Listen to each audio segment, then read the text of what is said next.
uma videoaula, né? Agora, para concluir essa etapa das considerações sobre as condições de equilíbrio, mais precisamente as condições de equilíbrio termodinâmico, né? Então, a gente vai apresentar hoje, vamos derivar as relações que são decorrentes ou que expressam matematicamente o equilíbrio termodinâmico. Nós já falamos, né, inicialmente, falamos sobre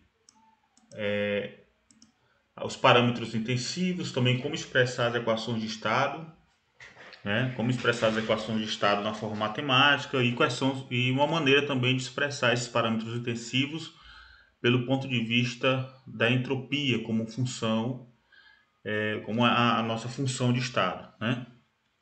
Hoje nós vamos derivar as relações que expressam matematicamente o equilíbrio térmico, o equilíbrio mecânico e também o equilíbrio com respeito ao fluxo de matéria, né? Então, esses três aspectos, esses três caráteres de equilíbrio, né, eles expressam aquilo que nós chamamos, de um modo mais geral, de equilíbrio termodinâmico, ou o equilíbrio térmico, mecânico e com respeito ao fluxo de matéria, expressam, né, são facetas que constituem um conjunto mais geral de equilíbrio, denominado equilíbrio termodinâmico. Então, vamos falar um pouquinho sobre essas relações. Tá? Mas para isso é importante a gente considerar inicialmente que significa equilíbrio, né? A figura ela mostra para nós aqui, ó, uma posição, uma situação de equilíbrio que a gente encontra na mecânica. São três polias, cada uma delas, né, sustentando aqui três massas, né, com uma força peso W1, W2, W3, apontando para baixo, né? São forças peso aí que são tensionadas, equilibradas no ponto P por essas cordas, né, ou por esses barbantes aqui. Então, no equilíbrio, a situação é que a resultante das forças que atuam em um determinado ponto é igual a zero. Então, se eu somar vetorialmente F1 com F2 com F3, a resultante é zero. Tá? Por outro lado, além do equilíbrio translacional, nós temos também um equilíbrio rotacional, uma condição de equilíbrio rotacional. Então, para uma consideração, uma descrição geral do equilíbrio, além da somatória das forças serem nulas, né, da somatória das forças ser nula, nós também requeremos que a somatória de todos os torques também seja nulo, né? Muito bem. Então, trazendo isso agora para o ambiente, né, para o ponto de vista termodinâmico, algumas noções intuitivas de equilíbrio são apresentadas agora a respeito, né, para nós chegarmos aí naquilo que a gente considera como equilíbrio termodinâmico.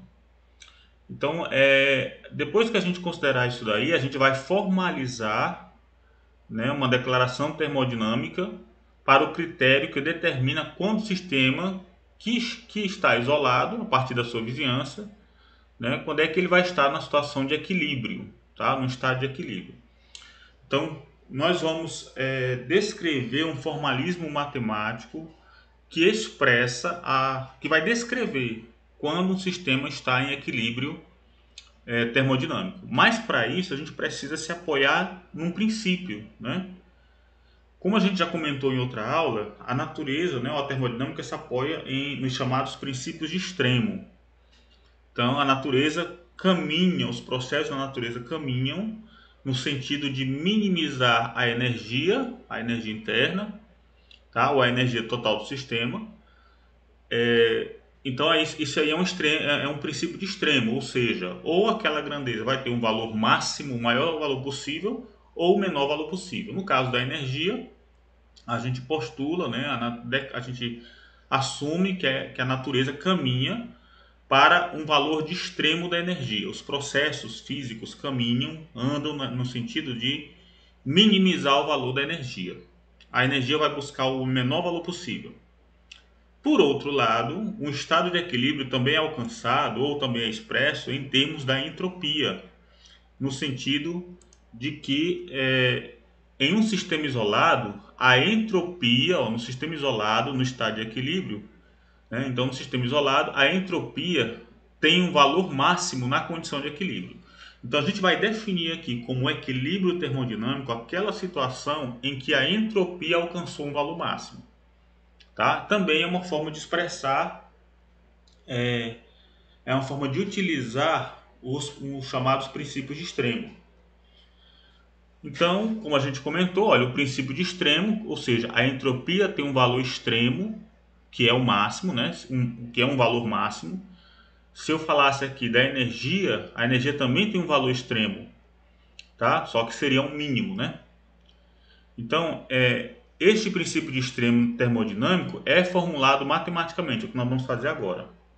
Observe, ó, um conjunto de equações, que vão ser chamadas por nós, ó, como condições para o equilíbrio, que descreve as relações que as propriedades internas de um sistema isolado devem ter quando ele alcança o equilíbrio, vão ser derivadas a partir desse princípio de extremo. E aí nós demonstraremos, através das condições para o equilíbrio, que são encontradas para o sistema isolado, que eles são válidos para qualquer sistema no equilíbrio, não importa a maneira com que ele alcançou o equilíbrio, tá? Mas apenas que o importante é considerar que ele foi isolado durante essa evolução até a condição final. Então vamos fazer agora uma breve descrição matemática de como isso acontece. Então, por exemplo, no equilíbrio, né, nós podemos ter duas situações, né, um estado de repouso ou um estado de balanço. Né? O que é esse balanço? É um equilíbrio dinâmico. Né? No estado de repouso, né, aqui no mecânico a gente tem quando as forças resultam igual a zero, a aceleração, lá na mecânica newtoniana, né, a aceleração é zero, portanto a velocidade não muda com o tempo. Como velocidade é uma grandeza vetorial, a velocidade não muda na direção, sentido e nem módulo. Agora, essa velocidade, se ela não muda, tem um valor constante em módulo, direção e sentido, ou ela vai ser nula, tá? Ou ela pode ser diferente de zero. Nula, o estado de repouso. Diferente de zero é um equilíbrio dinâmico, tá bom? Ou um estado de balanço. Tá certo?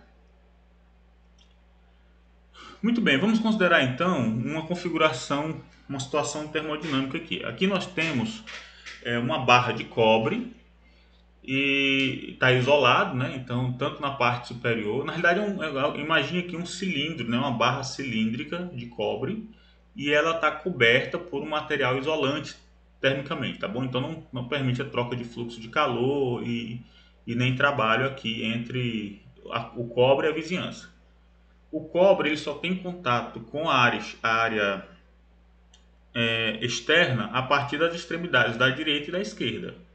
Na extremidade da direita, a temperatura, ele está em contato com um banho térmico de temperatura T1, que é menor do que a temperatura T2 do lado esquerdo.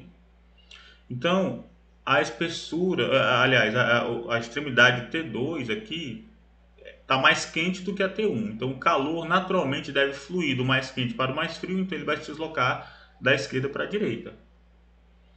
Então, o que a gente observa, né? Com o passar do tempo, se esse cobre está numa temperatura intermediária entre T2 e T1, quando eu coloco ele em contato com esses dois corpos, esses dois banhos T2 e T1, a temperatura é diferente, o calor começa a fluir bem rapidamente em relação à extremidade esquerda em direção à extremidade direita. Então, inicialmente, a gente tem isso, né? À medida que somente aqui, ó, na extremidade, próximo da extremidade esquerda, vai estar mais quente, enquanto que todo o restante do corpo, do cobre, vai estar frio. É o que indica essa primeira curva aqui, ó, T igual a zero, né? Logo no início, quando eu coloquei a barra de cobre em contato com os dois banhos. O banho que eu digo é um corpo numa temperatura constante, T2, e outro corpo a uma temperatura constante, T1. Mas com o passar do tempo, olhando depois um tempo T', né, a gente vai ver que a temperatura começa a mudar, o calor começa a fluir daqui para cá e a temperatura da região aqui mais próxima do centro começa a aumentar, até que num tempo tendendo a infinito, depois de muitas horas que eu deixei lá, eu vou perceber que a temperatura de T2 para T1 varia quase que linearmente, ó. tá? Esse gráfico aqui, ó, varia quase que linearmente quando eu saio em linha reta de T2 para T1. Isso aqui é o que a gente chama de estado estacionário, tá?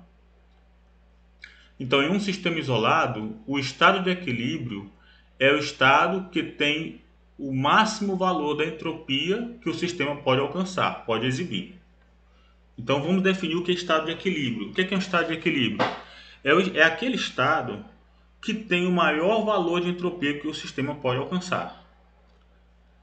As condições para o equilíbrio que são obtidas para um sistema isolado serão as mesmas para aqueles que são mantidos em qualquer sistema que alcança um estado de equilíbrio, não importa os detalhes da história do sistema. Quer dizer, não interessa aqui se eu coloquei essa barra de cobre entre... Então, se eu coloquei aqui um outro material, por exemplo, uma barra de alumínio, né? Tá? Ou não importa se eu coloquei o mesmo cobre que já estivesse com uma certa temperatura. Ele sempre vai evoluir para alcançar o mesmo estado de equilíbrio. Bem, então aí a gente pode comparar aqui o que é estado estacionário e estado de equilíbrio. Então, para manter a configuração de estado estacionário, necessita-se inserir continuamente calor pelo lado esquerdo e extrair pelo direito. Esta condição é independente do tempo, quer dizer, sempre vai ficar passando calor do lado esquerdo mais quente para o lado direito mais frio. Mas é preciso manter o T1 na mesma, o T1 fixo e o T2 fixo, quer dizer, o T2 lá constante, sempre colocar aqui um corpo cuja temperatura não vai mudar nunca, e a temperatura T2, e aqui colocar um outro corpo cuja temperatura T1 não vai mudar nunca. Aí nós vamos ter sempre calor fluindo, né? Que é um estado estacionário, ok? Está aqui declarado estado estacionário. Aí, se isola-se completamente o cobre a partir do estado estacionário, evolui-se para um estado final de equilíbrio interno. Então, se a gente deixa isolado, a gente vai partir para um estado de equilíbrio interno, ele vai ficar nesse estado de equilíbrio, vai ficar nessa configuração constante, e nenhum calor ou entropia é trocado pela borda, pela fronteira, não haverá mais mudança, troca de entropia, e nem, uma vez que alcançou o estado estacionário, não tem mais troca de entropia ou de energia entre o sistema, que é a minha barra de cobre, e a vizinhança. Quando isso acontece, a gente diz então que o ΔS, a mudança de entropia ou variação de entropia é igual a zero. Claro, a gente chegou no máximo valor, então não posso... Eu cheguei no estado estacionário, cheguei no máximo valor, estacionou ali, eu não tenho como evoluir mais, eu nem aumento a entropia, não tem, é o máximo valor, não tem como aumentar mais. E se eu estou no máximo valor, estou na condição de entropia, eu não vou partir para um valor menor, porque eu quero chegar no máximo, no princípio de extremo, eu vou para o máximo valor de entropia. Então, ΔS é igual a zero. Isso aqui é uma formulação importantíssima, porque é dessa expressão que a gente vai derivar as relações de equilíbrio termodinâmico. Portanto, imagine então que uma determinada função z, tá? Z aqui é uma função de duas variáveis, por exemplo, podemos escrever assim, ó, z, né? Z, posso colocar aqui z aqui é um z de x e y, tá? Então a gente observa que se z é uma função de x e y, a gente vai ter, então podemos expressar isso aqui num plano tridimensional, aqui o eixo x, aqui o eixo y, aqui o eixo z. Então, à medida que eu vou variando x e y aqui no plano, eu vou ter uma altura que representa o valor da grandeza z, tá? Da variável dependente z. E aqui a gente percebe que em um determinado valor de x e um determinado valor de y, eu tenho o máximo valor para variável z, que eu vou chamar aqui de z máximo.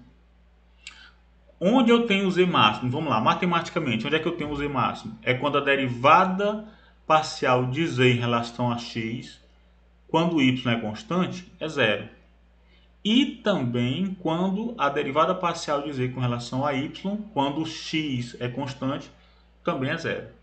Então, o requisito para encontrar o máximo valor de z é ter, por exemplo, olha, o máximo valor de z é ter, se z é uma função de x e y, então a derivada de z em relação a x para y constante tem que ser zero, e derivada de z em relação a y quando x é igual a zero, quando x é constante, também tem que ser zero. Ok? Então esse aqui é o ponto, né? O que pode complicar no caso desse S aqui, se é a entropia, né? Quando a gente vai ter um máximo valor de entropia. A entropia pode ser função de várias variáveis, não apenas duas. Na realidade, a entropia é uma função, lembra que a entropia é uma função da energia interna, do número de mols, do volume, e aí do número de mols eu posso ter vários subsistemas, né, várias partições, vários sistemas internos, 1, 2, 3, aí eu vou ter o volume 1, volume 2, volume 3, número de mols 1, número de mols 2, número de mols 3, e assim vai, né? Então, nesse caso, ao invés de ter apenas duas derivadas que devem ser nulas, eu vou ter várias derivadas aqui que eu tenho que considerar como sendo nulas, né? Tá? O que eu estou tentando expressar, o que eu estou descrevendo aqui para vocês, é isso, olha. Vamos lá, se eu colocar aqui, por exemplo, o S como sendo um S de U, V, N1, por exemplo, N2. Esse V, lembrando aqui que esse V é V1 mais V2. Esse U é U1 mais U2.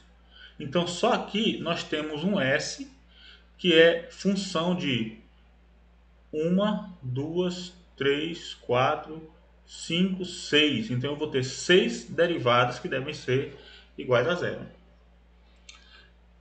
Além disso, um outro ponto importante é que as variáveis que descrevam a mudança na entropia não são independentes entre si no sistema isolado. Por exemplo, o volume V1 não é isolado do V2, mas estão amarrados por meio do volume total do sistema. Então são coisas que a gente precisa observar quando for considerar aqui esse ponto, né? Quando a gente for falar da entropia. Então, como a gente já havia descrito, ó, o Z é igual a um Z de x e y. Então podemos expressar que lá no ponto máximo, para encontrar o Z máximo, a gente precisa encontrar a situação onde qualquer variação, esse dz aqui, ó, é uma pequena variação em cima do eixo z, tá? Qualquer variação no eixo dz envolve uma variação em x, andar aqui, uma variação em x nessa direção, e dy, andar nessa direção aqui, ó. Ok? Como a gente viu, o máximo lá no equilíbrio, essas derivadas são nulas. Então, nós vamos ter isso aqui igual a zero, tá? Que é essa relação, e isso aqui também ser igual a zero. Então, no valor de extremo, né, a equação 5.5 descreve aí que este par de equações em x e y, né, caracteriza o extremo. Então, a forma matemática de expressar o extremo é quando essas derivadas são nulas, tá? A solução simultânea, tanto para essa, o valor de x, que faz isso aqui dar zero, e o valor de y, que faz isso aqui dar zero, constituem o x máximo e y máximo, que vai dizer para mim qual é o valor do z máximo. Tá bom? Deu para entender? Então, olha, z é uma função de x e y, né? dz envolve uma derivada parcial de z em relação a x quando y é constante, dx, mais a derivada parcial de z em relação a y quando x é constante, dy. No equilíbrio, dz é igual a zero, ou seja, a variação no eixo z não existe, é zero, porque eu já encontrei o máximo. E para isso aqui tudo ser zero, esse aqui é zero e isso aqui é zero. Então, se eu quiser encontrar o z máximo, ou seja, o z, onde o z aqui, quando x é máximo e y é máximo, para encontrar o z máximo, eu preciso identificar o par de coordenadas x máximo e y máximo. E onde é que eu faço para encontrar isso? Eu tenho que resolver essa equação e essa equação ao mesmo tempo. A solução para esse conjunto de equações vai me dizer qual é a posição do z máximo. Tá bom? Aí o que nós falamos, né, só com respeito aqui, o fato de considerar uma das duas, as derivadas parciais. Para a gente entender um pouquinho melhor, vamos considerar aqui esse exemplo, né? Então o exemplo é o seguinte, ó, encontre um máximo, né, um máximo vinculado, né, ou amarrado aqui, na realidade ele está se referindo a essas duas equações aqui, né? Pela eliminação de variáveis dependentes pela substituição direta. Então, por exemplo, o que é que a gente quer aqui? Eu tenho uma função, eu tenho uma determinada função z, aqui eu tenho z, que é um z de xy, tá? Então eu tenho z é igual a xu mais yv. E a função u e a função v são dadas aqui. Então eu quero encontrar qual é a condição, né? Eu quero encontrar qual é o z máximo. O z máximo vai ser aquele z quando eu tenho x máximo e y máximo. Então, para encontrar o z máximo, eu preciso determinar o x máximo e o y máximo. Então, vamos lá. Como ele quer que seja por substituição direta, né? Por substituição direta, vamos fazer o seguinte, ó. Eu posso colocar, primeiro, né? Posso expressar z como sendo x. Quem é o u? É x mais y mais 12, mais agora o y que multiplica o v. Quem é o v? É x menos y menos 8. Então isso aqui vai dar para mim x2 mais xy mais 12x mais xy menos y2 menos 8y. Certo? Bem, vamos só organizar aqui as coisas, né? Vai ficar x2 mais 12x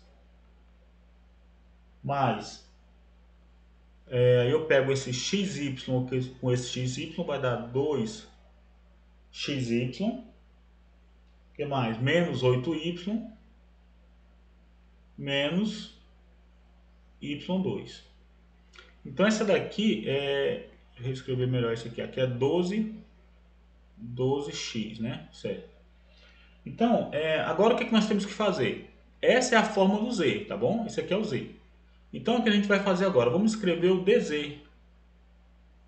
dz aqui, vamos derivar todo mundo, esse dz aqui, ó, lembra que é a derivada de z em relação a x, enquanto o y ficar constante, dx, mais a derivada de z em relação a y, quando x for constante, dy. Vamos fazer isso aqui? Então, vamos encontrar dz como sendo, vamos lá, derivando em relação a x, vai ficar 2x mais 12 mais 2y dx mais, agora derivando em y, aqui deu 0, 0, aqui vai ficar 2x em relação a y menos 8, e aqui menos 2y dy. Então acabamos de encontrar aqui a expressão. Lembra que eu tenho que fazer igualar isso aqui, ó, na condição de equilíbrio, isso aqui dá 0, isso aqui dá 0. Portanto, isso aqui é 0 e isso aqui é 0. Vamos resolver agora? Nós vamos ter duas equações agora.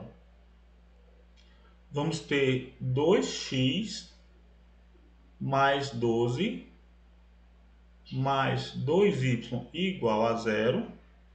E a outra equação é 2x menos 8 menos 2y igual a 0. Então eu tenho que resolver esse sistema, né? Eu posso simplesmente fazer a soma deles, né? Já que eu vou ter 2y aqui menos 2y, eu posso fazer a soma, vai ficar 4x mais 4 igual a 0. Isso aqui vai dar x igual a menos 1, certo? E aí eu posso pegar o menos 1 e colocar em qualquer uma delas, eu vou encontrar o y igual a menos 5. Portanto, o z máximo é aquele em que o z é dado por, lá no z, naquela expressão de z, ó, ou essa, né? Z quando x for menos 1 e menos 5. Tá bom? Então encontramos aí o valor do máximo, né? Certo, pessoal? Então utilizamos aí o princípio de máximo para determinar a posição aí, o princípio de máximo, o princípio de extremo, né? Fazendo uso aqui, ó, das derivadas iguais a zero, resolvemos o sistema e encontramos o valor de máximo. Bem, uma outra maneira de nós resolvermos o problema é encontrar esses extremos, né, o ponto de extremo, eliminando as diferenciais das variáveis dependentes. Então, como é que a gente faz isso, né? Então, ao invés de substituir já as funções x, aliás, u e v, na função z, nós vamos calcular o dz diretamente, tá? Então, podemos fazer isso. Vai ficar dz igual a, por exemplo, calculando a derivada aqui, nós vamos ter u dx mais x du, como estamos calculando aqui a derivada do produto, primeiramente, né, mais v dy mais y dv. Então, tendo essa expressão, o que a gente tem que fazer agora é identificar quem é du e quem é dv, a partir dessas expressões. Então, como fazer isso, né? Para calcular aqui o du, por exemplo, podemos escrever, se u é igual a x mais y mais 12, então podemos escrever du como sendo dx mais dy. E v, como é x menos y menos 8, dv vai ser dx menos dy. Então eu vou trazer isso para cá. Vou escrever agora, ó, dz, posso escrever assim, ó, dz, como sendo, quem é o u? É x mais y mais 12, tá? Que multiplica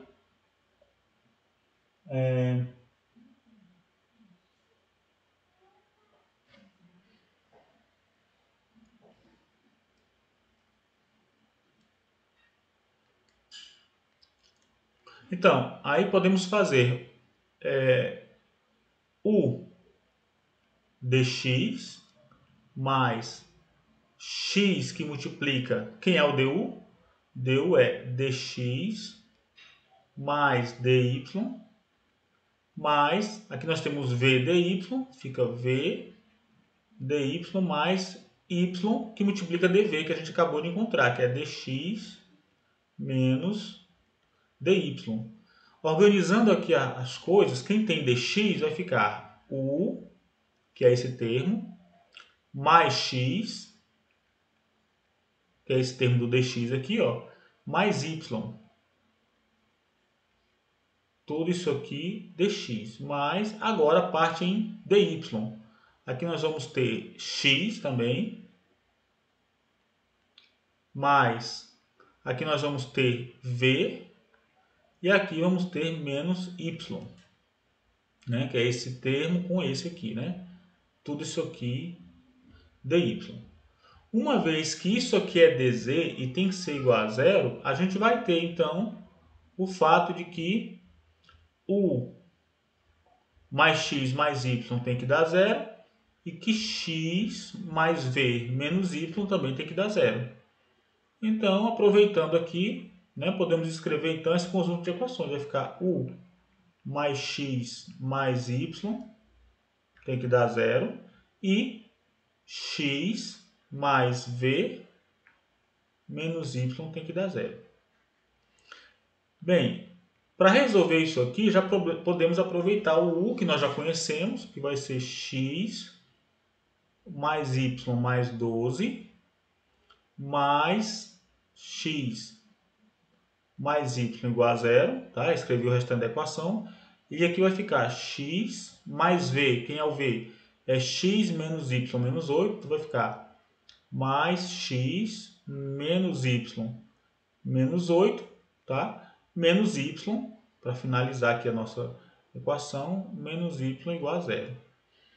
Esse conjunto de equações resulta 2x mais 2y mais 12 igual a zero e também 2x menos 8 menos 2y igual a zero. É o mesmo conjunto de equações que nós encontramos no resultado ou no problema anterior, no exemplo anterior. A solução para isso é x igual a menos 1 e y igual a menos 5. Logo, encontramos aqui que, novamente, o z máximo é aquele z em que x é igual a menos 1 e y é igual a menos 5. Muito bem, então está aí a aplicação do princípio de extremo, né? Como a gente já havia até comentado, né? Uma aplicação aí. Bem, seguindo, vamos considerar então uma estratégia, vamos generalizar aqui a estratégia, né? Seguindo a estratégia geral, requer uma expressão que a gente vai considerar aqui, por exemplo, um sistema formado por dois subsistemas, tá? Esses subsistemas podem ser, né, inclusive, fases diferentes de um mesmo material. Eu posso ter um recipiente fechado, onde eu tenho uma garrafa d'água, tenho um recipiente fechado com água, né, uma garrafa d'água com água até a metade, água líquida até a metade. Na parte superior, longe de estar vazio, né, mas eu tenho ali um vapor d'água. Então eu tenho aqui uma fase líquida e uma fase gasosa, tá? Só para entender como é que funciona aqui. Ou dentro de um recipiente lacrado, eu posso ter água líquida, né, com gelo e vapor d'água. Aí eu vou ter três fases, uma fase alfa, uma fase beta e uma fase gama, tá bom? Mas aqui vamos considerar, por questão de simplicidade, um sistema bifásico, tá? Então eu tenho aqui duas fases, né? A entropia do sistema é esse ds' do sistema, que é na realidade composto por duas fases, a fase alfa, tá? Com propriedades específicas, tá? E a fase beta, né? Também é uma outra fase com propriedades diferentes da fase alfa. Então, se a entropia do sistema é a soma das entropias dos subsistemas, quem são os subsistemas? Fase alfa e fase beta. Então, a derivada, uma variação infinitesimal na entropia do sistema, é igual à derivada, uma variação da soma, né? Como a derivada da soma resulta na soma das derivadas, então eu posso ter essa expressão 511 aqui. A derivada da entropia total do sistema é igual à soma das derivadas, das variações infinitesimais em cada uma dos subsistemas, ou no caso aqui das fases. Bem, lembrando que a energia interna da fase alfa, lembrando das propriedades aqui da relação entre a entropia e a energia interna, o volume e o número de mols. Então vamos lá, a energia interna só da fase alfa é uma função, lembra que é uma função da entropia, do volume e do número de mols da fase alfa. Portanto, qualquer variação infinitesimal na energia interna da fase alfa é a temperatura da fase alfa, ds alfa, tá? Que é esse ds alfa aqui, ó, menos pressão da fase alfa ou do subsistema alfa, dV alfa, dV é a variação infinitesimal no volume do subsistema alfa, mais μ da fase alfa, dN alfa. Lembrando que esse μ é a derivada parcial da energia interna, como definido aqui, ó, a energia interna com relação ao número de mols, mantendo a entropia e o volume constantes. É o potencial químico, que a gente já havia comentado. Portanto, quem é ds? Colocando agora, invertendo o ds, eu vou passar tudo isso aqui para lá, negativo, né? E dividir por T alfa. Então, ds, esse ds alfa é quem?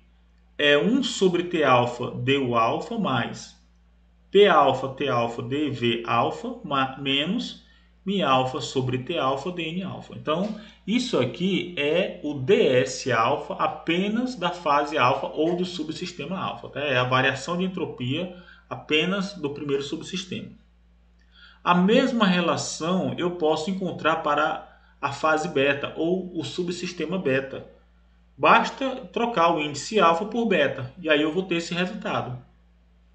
Então, ds do sistema, uma variação infinitesimal na entropia do sistema, vai ser a soma dessa expressão com essa expressão. E aí nós vamos ter isso, né? Lembrando que o d do sistema é isso, somando ds alfa com ds beta, nós vamos ter, olha, que a entropia total do sistema é 1 sobre TA du alfa, 1 sobre T alfa du alfa, mais P sobre T dV menos μ sobre T dN para a fase alfa, somado com a mesma expressão para a fase beta. São essas duas expressões aqui. A gente pode organizar as coisas para ficar para melhor visualização. Então, o primeiro passo é escrever a entropia do sistema e o segundo é aplicar agora aqueles requisitos matemáticos para encontrar o máximo valor de entropia. Ou seja, em outras palavras, é a situação em que uma variação da entropia é nula, ou seja, o máximo valor da entropia, vou aplicar o princípio de extremo, o máximo valor de entropia, para que o ds seja igual a zero. Então, admitindo isso, o contorno, né, de um sistema isolado é rígido. Nós vamos considerar aqui como as paredes do sistema total é rígido, tá bom? Então nenhum trabalho pode ser feito ou exercido sobre o sistema, né? Não existe trabalho, existe um isolante térmico, de modo que o calor não pode ser trocado entre o sistema e a vizinhança. E as paredes são impermeáveis, de modo que não pode haver troca de matéria. Nem entra e nem sai matéria a partir das paredes do recipiente que envolve ou que delimita o meu sistema. Tá? Então, uma vez que isso acontece, o que a gente vai ter? Primeiro ponto, porque não existe troca, nenhuma mudança, né, com a vizinhança, né, do sistema com a vizinhança, o primeiro vínculo que a gente tem é que a energia interna do sistema não muda. A energia interna do sistema não muda. Isso é porque a gente marcou o primeiro ponto. Ó. O sistema está isolado, com as paredes rígidas, o volume não muda. Ele está termicamente isolado, não tem troca de calor. E é impermeável, não tem troca de matéria. Então vamos lá. Considerando agora o fato de que não existe troca de energia com a vizinhança, então a energia do sistema é constante, então qualquer variação na energia interna do sistema é zero.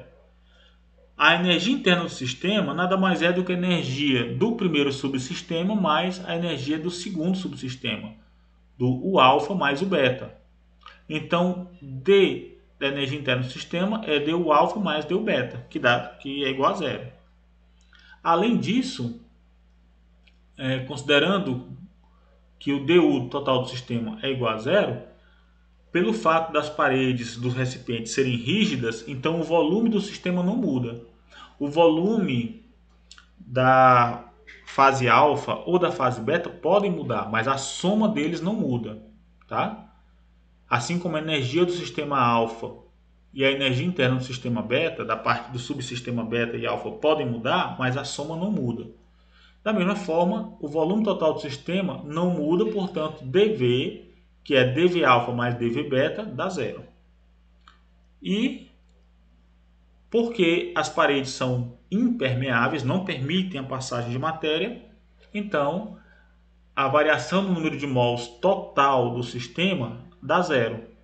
Só que a variação do número de mols total do sistema é igual à soma das variações do número de mols da parte A, da parte alfa, da fase alfa e da fase beta. Embora elas possam mudar, mas a soma tem que dar zero. A soma não muda. Então aqui a gente tem um vínculo com relação à impermeabilidade de troca de calor, realização de trabalho mecânico e aqui trabalho químico. Quando a gente pega esses três resultados, o que é que nós vamos ter?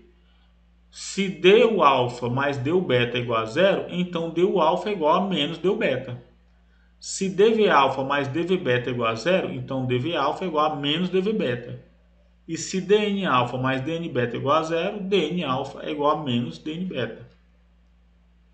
Quando a gente aplica isso, aí eu lembro que D do sistema isolado, nós vamos aplicar agora essas condições, e lembrando que ds do sistema é ds alfa mais ds beta, que é isso tudo, então podemos escrever, olha, 1 mais, pegar a mesma expressão lá, ó, 1 mais deu alfa, 1 sobre t alfa deu alfa, mais p alfa sobre t alfa dv alfa, peguei a primeira parte aqui para o sistema alfa, subsistema alfa, e o segundo para o sistema beta, mas eu troquei deu beta por menos deu alfa, usei essa relação.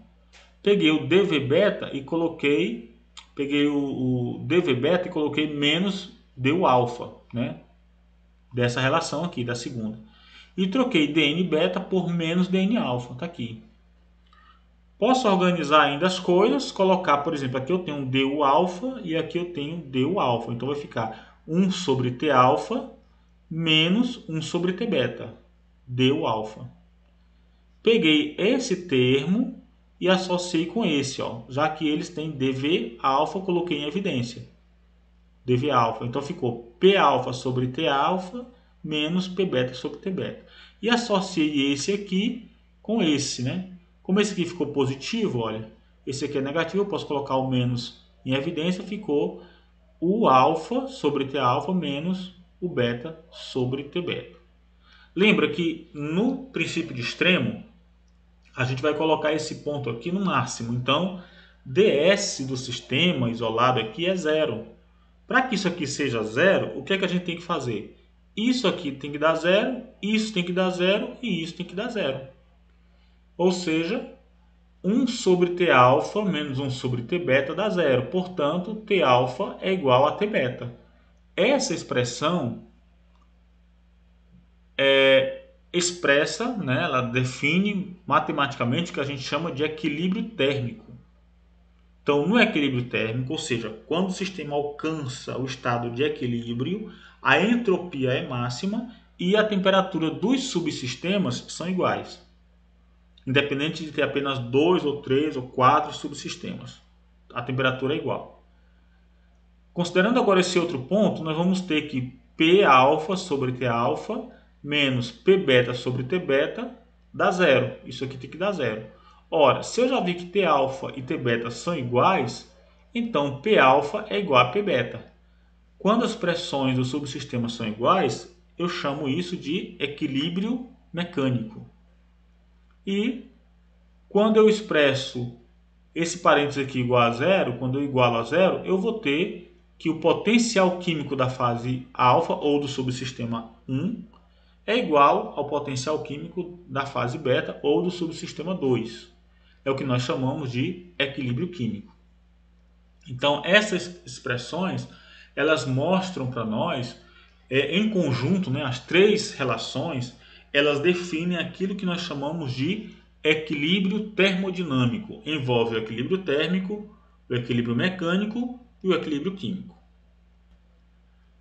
Bem, então outro exemplo, né, que a gente vai considerar agora